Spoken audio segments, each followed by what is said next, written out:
Alrighty, on Seesaw, you have an activity entitled I Read Extended Practice Day 4. We are on the 4th day of our practice.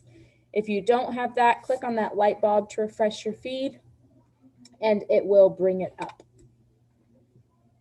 We're going to go ahead and click on the add response. This is structured the same way it's been structured all week. There's a section that we're going to work on together, giving you an opportunity to ask questions.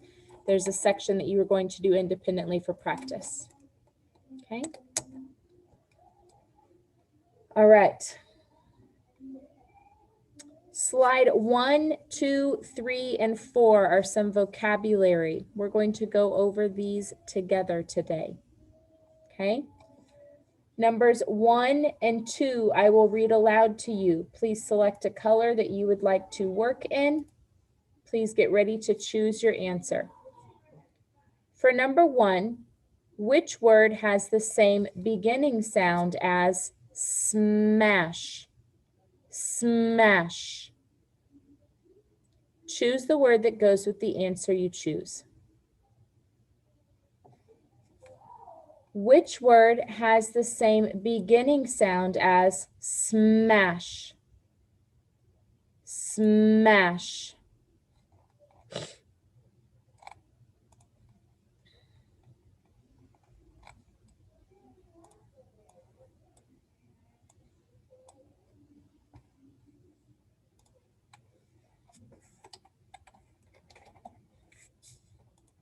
Look at number 2. For number 2, which word has the same ending sound as ring? Ring. Which word has the same ending sound as ring? Ring.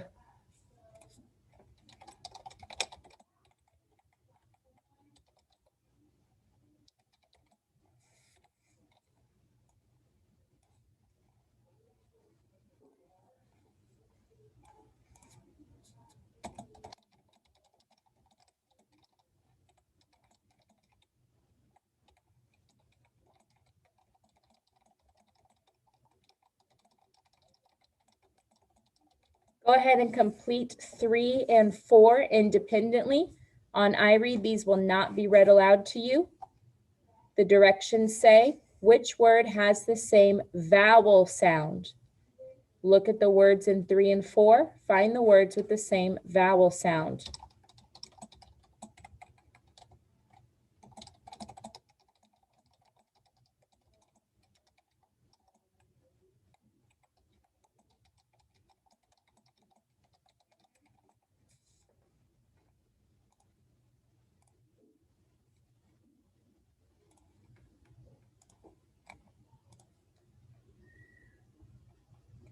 Josh, go ahead and go back to slide 1 so I can see if you have completed your answers.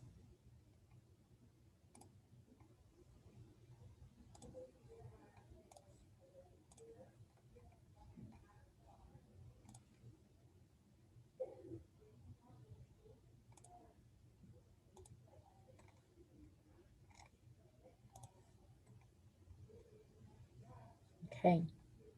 Let's take a look at the correct answers. For number 1, which word has the same beginning sound as smash, smart? Both start with the sm. Smash, smart. For number 2, which word has the same ending sound as ring? Ng, ng is the sound I'm looking for. Ring. Sting has the same ending sound as ring. They both have the ng. For numbers 3 and 4, you were asked to find the words that have the same vowel sound. This word is sage. A. Feel your mouth. A. The word that has the same A sound is main. Sage, main. Miss Camille, I went ahead and put something in the chat for you if you can check it out, please. Let's take a look at number 4, pork. Po is the sound we're listening for. Stork. has the same O sound? Yes, Levin. The rest of my slides are completely blank. Go ahead and start a new response then, kiddo, or save it and get out and come back in. Sometimes Seesaw just glitches out and that sounds like a glitch. Okay. Okay. Alrighty, let's take a look at slide 2. We're going to work on these together. For numbers 5 and 6, choose the word that means the same or about the same as the underlined word. This says was happy. Happy is the underlined word. We know that happy does not mean sad. Cheerful. If someone is happy, they might be full of cheer. Mad does not mean the same as happy, nor does confused. So cheerful is our best answer.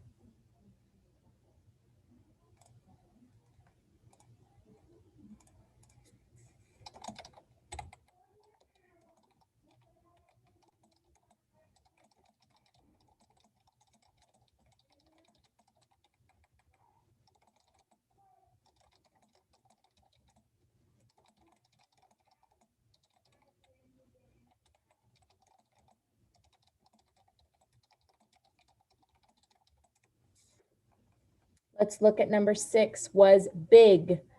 Big, gigantic. If something is big, it can be gigantic as well. Upset. Nope. Big does not mean the same. Small does not mean the same. Tiny does not mean the same.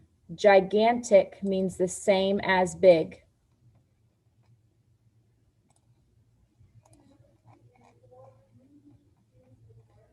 Let's take a look at number 7 and 8. This has different directions. It says, choose the word that means the opposite of the underlined word.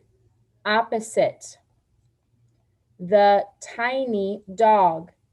The opposite of tiny is something that is big. Small means the same. Large is the opposite of tiny. Short, if someone is short, we could also say tiny. And tall means the opposite of tiny. So we've got 2. We've got large and tall. Let's see about the dog. If we're talking about a tiny dog, the context of opposite would be large.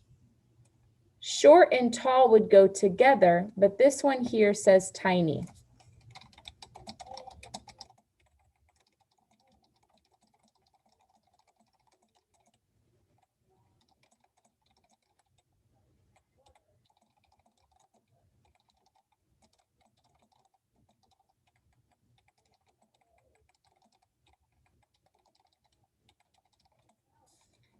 Let's take a look at number 8, the cold day. The cold day, the opposite of cold. You guys know what cold is. The opposite of cold would be hot. Chilly means the same thing. If it's chilly, you might need a jacket. Short has nothing to do with cold. Breezy could be cold, but the best choice is the opposite, which is hot. Questions on those?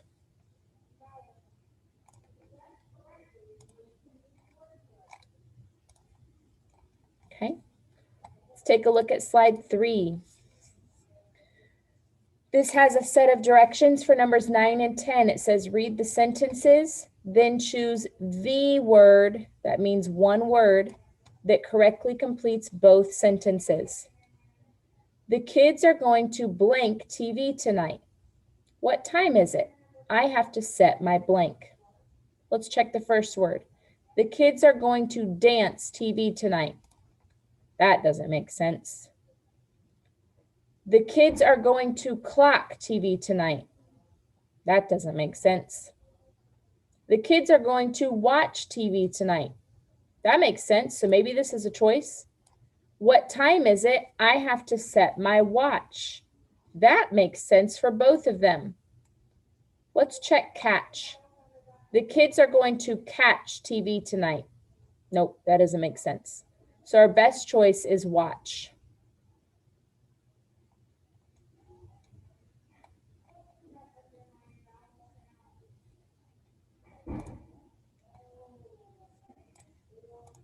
Let's take a look at number 10, same directions. It says, let's blank soccer after school. Let's blank soccer after school. I just wrote a new blank. Let's book soccer after school. Maybe like booking the place where you're going to play soccer, like to make an appointment, maybe. I just wrote a new book. Okay, this might work. I'm going to keep it as an idea. Let's shoot soccer after school. Nope, that doesn't make sense. Let's catch soccer after school. Nope, you can't catch soccer. You can catch a soccer ball, but you can't catch the sport of soccer. Let's play soccer after school. That makes sense. Let's see the second one. I just wrote a new play. Ooh, like when kids are acting. That is our best choice. Okay, book can make sense, but our better choice is to play soccer, not book soccer. William, a question. Play can also mean something. A play can also mean something that you can do, like in basketball, your coach will write a play. Yep, it could be a play. That's another meaning of that word. Alrighty, numbers 11 and 12 are about suffixes and prefixes. These say, find the word that has the suffix and only the suffix underlined. Suffixes are the end of words. They change the meaning of the words. Fearless. Running, this is the beginning of a word that's underlined. That doesn't work. Undone, that's the beginning of a word. Suffixes are at the end. And catcher, that's the beginning of a word. Suffixes are at the end. So fearless is the only one that has a suffix underlined. Less means without. So if you are fearless, it means you are without fear. Terrence, a question. And guess what? What? If you look that up and you type in Fearless on YouTube, he's a YouTuber. Oh, it's the name of a character. Got it. All right. Let's take a look at our final one. For number 12, find the word that has the prefix and only the prefix underlined. Suffixes are at the end of words. Prefixes are at the beginning. For number 12, find the word that has prefix and only the prefix underlined. This is the end of a word. That won't work. Running has the beginning of a word underlined, but the word run with two N's is underlined. That's not a prefix. That's not a word either. Run, not a word. Undone. If we take un away, we have the word done. So if something is undone, that means it is not done. So this makes sense. Let's check the last one. Catcher. If I take away catch, I'm left with is not a word. So undone is our only prefix. Undone means not done. Any questions on those? All right. Slide 4 has another set of directions. It says for numbers 13 and 14, notice there are 2 blanks and 2 sets of answer choices. Read the story. For each of the blanks, there is a list of words with the same number.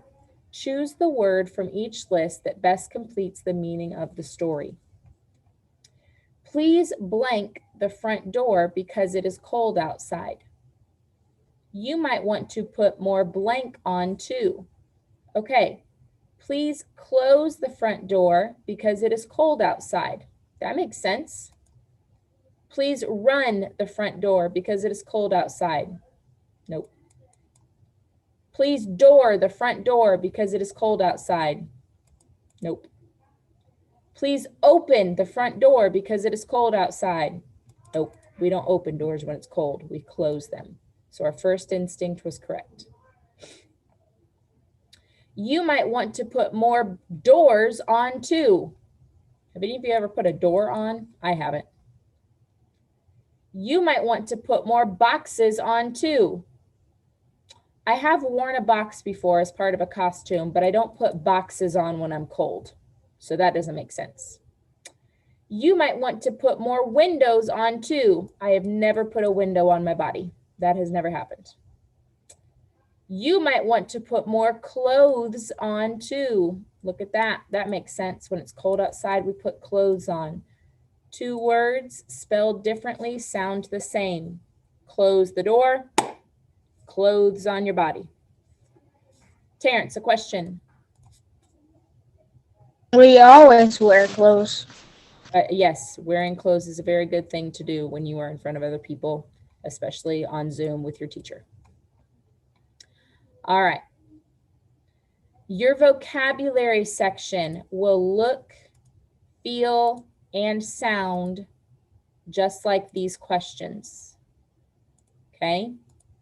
Vocabulary is the first section of the test that you will take. Are there any questions about I read vocabulary right now?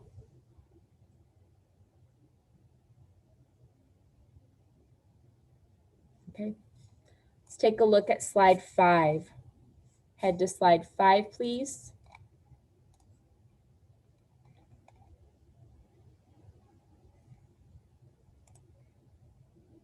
Waiting on a few friends to be on slide 5.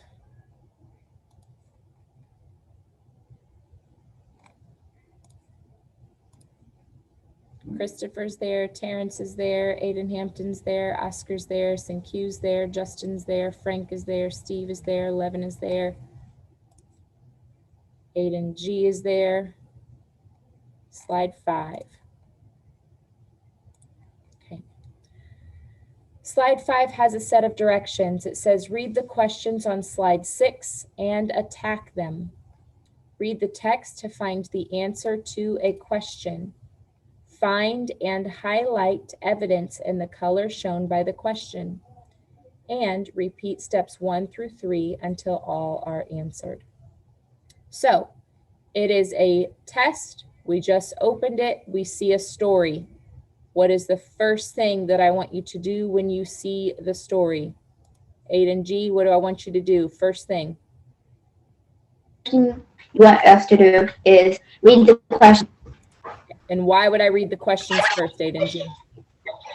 because if you find the answer in the text, you don't have to go back to the question and say, what did the question say? Perfect. It keeps our brains focused. Remember, guys, on I read, you are reading to pass a test. You're not reading because it's fun. You're not reading because it's interesting. You're not reading because you're doing a school project you want information for. You are reading because you need to do a good job. So we're going to look for the answers that will help us do a good job. Okay? Levin, a question? Yes, it is about I read. What do we take this test for? So I read is a test that is taken by all third graders in the state of Indiana. And it is a test that helps the state understand how well students are able to comprehend what they're reading. So it looks at all of the data of students' reading abilities, and then the state can use that information to get resources to schools or to change its standards or to say we need to teach kids more of this because they didn't do well. It just gives the state data and information. Okay. Okay, does that answer your question? Yes. All righty. Terrence, a question from you. And why can't it just be a seesaw assignment that they look at? Because so when we have something called standardized tests, and this is your guys' first year of standardized tests, and you will take them all the way until you graduate. A standardized test means that they are even across the board, okay? So that means that everybody has the exact same test with the exact same level of help with the exact same directions. And so we have to standardize or control the environment that the test is given in. So Terrence, I'll show you something. This is crazy, right? This right here is my manual. Do you see all these pages? This is everything that I have to read in order to give the test. So if you ask me a question, I go right here and I read what I'm allowed to say to you, which is, please try your best. So we have control of what we're allowed to say, and that way you don't get an A+ because somebody helped you with an answer. And that wouldn't be fair if like I was at home and no one could help me and I didn't do well. So it's testing your brain with no one else's help. So we've got to control the environment that you're in to make sure that it's your brain only taking the test. Okay. All right. Let's take a look at our first question. It is an orange question. Grab that orange pen. What happens as you climb higher and higher up a mountain? This is a what happens question. When something happens, we know that that is an event. Okay, so we're going to look for what happens as you climb higher and higher on a mountain. Okay, so we're going to go look in the text for higher and higher on a mountain. You got your whip ready? I want you to whip when you hear that answer. Okay, hand in front of the camera when you hear it. Here we go. Mountain habitats. A habitat is where a plant or animal lives and grows. A habitat is part of an ecosystem where lots of different plants and animals live. Mountains, with their many levels, are an ecosystem containing many different habitats. At the base of a mountain, you will probably find a forest filled with lots of plants and trees. A grizzly bear or a garter snake might cross your path. You might catch a glimpse of an owl in a tree. Climb higher toward the middle of the mountainside and leave the forest behind for grasslands and maybe a stream. Here, you might encounter a mountain lion stalking its prey or a salamander slipping underneath of a leaf to go hide. Goats might be leaping from rock to rock. Q, you whipped. Why?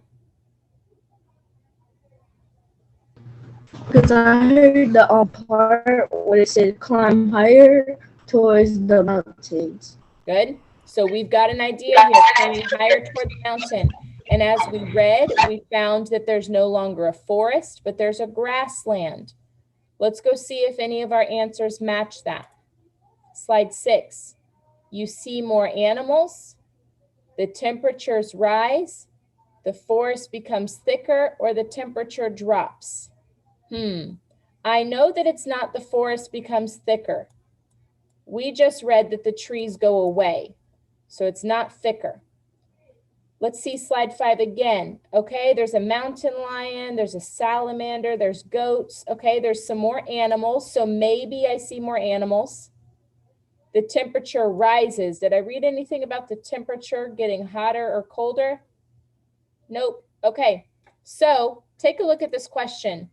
It says as you climb higher and higher. We've climbed one higher. So Q, you're right. Let's keep reading because look here.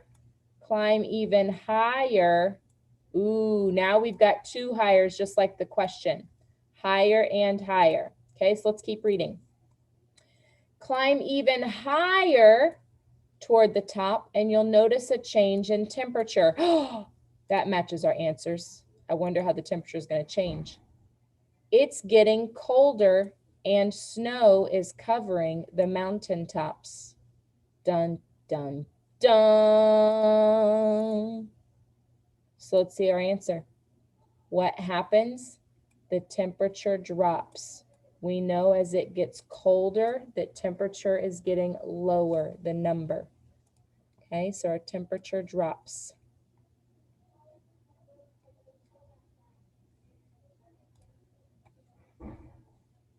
Miss Camille, I don't know why you're still on slide 3. We're on slide 5 and 6 together. Josh, I'm not sure why you're on the Seesaw home screen when we're on slides 5 and 6 together.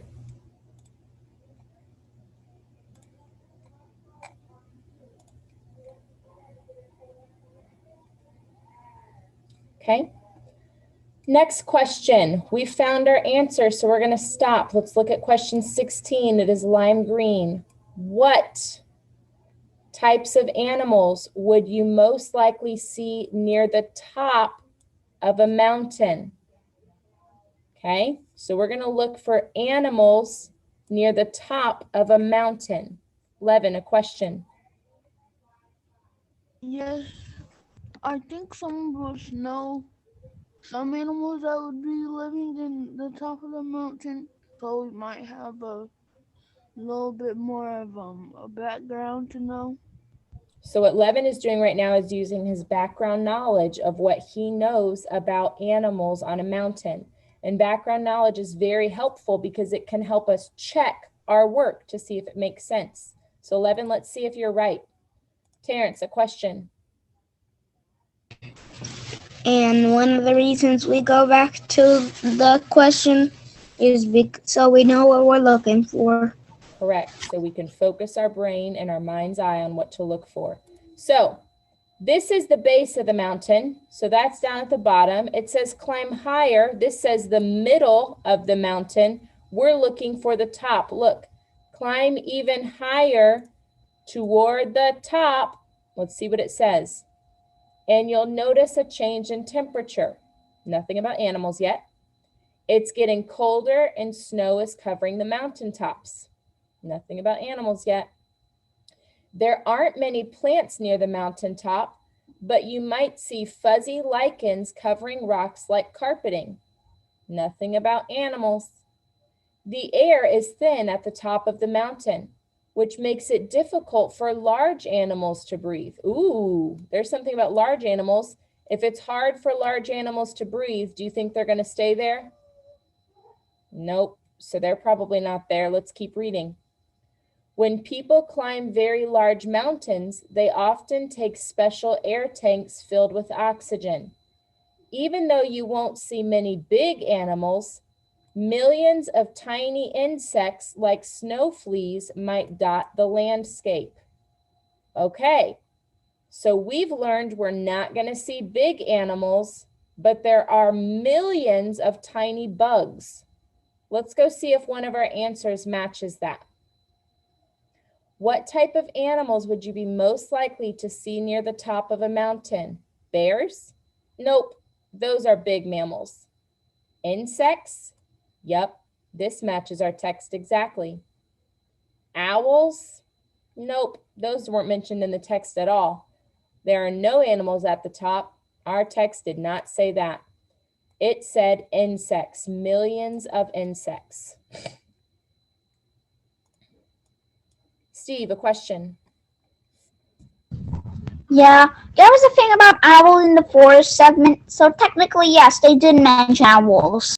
They did, but did they mention it right here where it says near the top of a mountain? No. So where it's talking about our question near the top of a mountain, it's not. They didn't, but they were still mentioned. They were mentioned, and you bring up a very good point. So a lot of times on the test, they're going to hope that you're going to look at the answer and go, owls. Look, it says owl. Yes, I got my answer. Nope. You've got to think about the whole question. This says animals near the top of a mountain. That's why we attack the question that way. Okay, we look at all parts of the question so that we don't say, well, it said owls, that's my answer. Nope, it's talking about animals near the top of a mountain. Owls are all the way up here. Top of the mountain is all the way down here. Those are not connected. Okay, so we've got to make sure that we attack that question so we really understand what it's saying. Leah, a question. Also, I knew it wasn't the owls because I saw it near the bottom and I was like, that can't be on the top then. That's right. So this says near the bottom of the mountain or the base of the mountain, and it's not at the top. So you got to read that question carefully. Very good. All right, let's take a look at our next question. It is purple. Get your purple. This is a why question. Why is it harder to breathe near the top of the mountain? Whip! I know where that's at. We just talked about that in the text. So now I've saved time. Instead of going back and reading the whole thing, I already know that we're talking about breathing on the mountain right in here where we just were. Let's go back and find it. There aren't many plants. You might see fuzzy carpeting. Look, the air is thin at the top of the mountain, which makes it difficult for large animals to breathe. There's our evidence. The air is thin at the top of the mountain, which makes it difficult for large animals to breathe. Okay. Let's take a look at slide 6 and find out which answer matches that. Why is it harder to breathe near the top of the mountain? The air becomes thinner as you go towards the top. Look, it's right there. The temperatures rise. That's not true. Forests become thicker. Nope. The temperature drops. That's true, but it has nothing to do with breathing. Okay, so we are looking for the air becomes thinner as you go towards the top, because that is what our evidence in the text says. The other parts are in the text, but they are not connected to breathing. Levin, a question.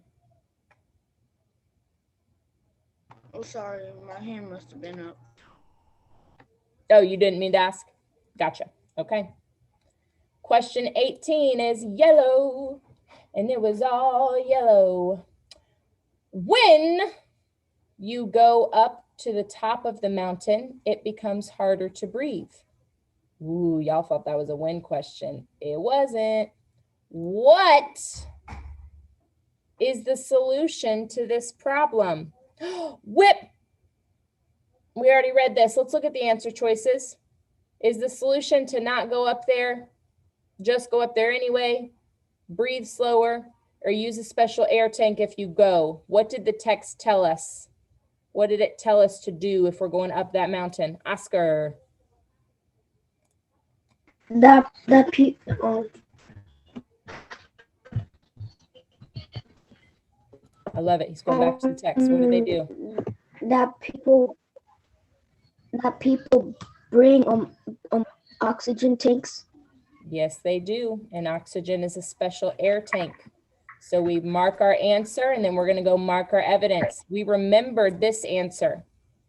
Okay, we remembered it. See how reading the question can help you find other answers later, right? We read this and our brain remembered it, so we knew what was going on. So use a special air tank if you go is our correct answer. Let's go highlight that evidence. It's right here. When people climb very large mountains, they often take special air tanks filled with oxygen. Booyah. There's our answer. Aiden G, were you going to answer that question, or did you have something else to say? I was going to answer that question. Okay, perfect. So you are ready. Did you have the same answer? Yeah. Rocking it. Terrence, a question? Can you go to slide 6? Sure.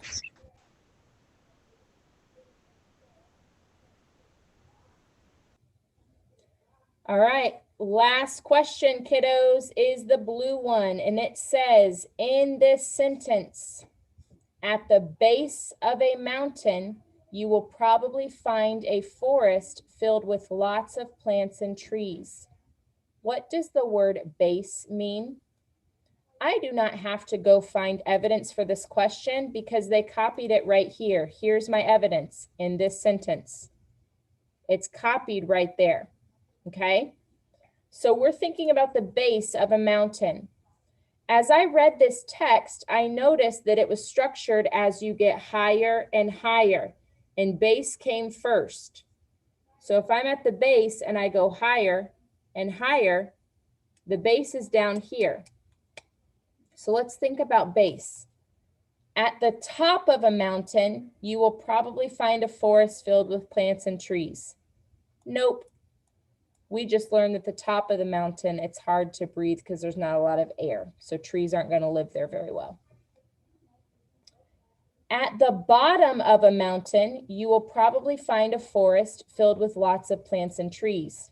That makes sense. And thinking about my background knowledge, when I see pictures of mountains, I often see trees at the bottom of those mountains. So this also makes sense with my background knowledge and with what I read in the text. Okay, let's see again. At the side of a mountain, you will probably find a forest filled with lots of plants and trees. We didn't read about the side of a mountain at all. At the clothing of a mountain, that's ridiculous. Mountains don't wear clothing. Okay, so bottom is our best answer there. At the bottom of the mountain, you will probably find a forest filled with lots of plants and trees. Okay. Any questions about our comprehension of nonfiction texts?